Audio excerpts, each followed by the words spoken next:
ربع ساعة. كنت بجيب البضاعة لما كنت حضرتك بتكلم مراتك كنت التليفون قفل في وشي. وحطيته على الشاحن صح؟ مش فاكر. مش فاكر. بقى دلوقتي التليفون بتاعي اتسرق وما اعرفش هو فين. سرق ازاي؟ مش عارف. لا انت حاطط ايدك ورا ظهرك ليه يا عمرو؟ سند الظهر عشان من كتر الشيل ظهري وجعني. انت تسند ظهرك بايدك يعني؟ طب ممكن توريني ايدك كده؟ لا انا مش عايز دي، عايز ايدك التانية. ما تسلمش بالشمال. انا مش عايز اسلم عليك، عايز اشوف ايدك التانية.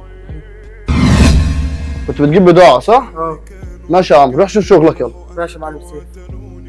يا حسن. نعم يا معلم سيف، جاي اهو. نعم يا معلم سيف. هو انت كنت فين يا حسن من ربع ساعة؟ انا كنت بنضف الترابيزات وبرص الكراسي. نضف الترابيزات وترص الكراسي. طب التليفون دلوقتي بتاعي اتسرق. التليفون اتسرق؟ انت بتتكلم بجد؟ والله وما اعرفش مين اللي خده. طب انت مين قال لك حطه هنا والكاميرات فاصله؟ لا ما انا جيت الصبح وصلحت الكاميرات قبل ما تيجي.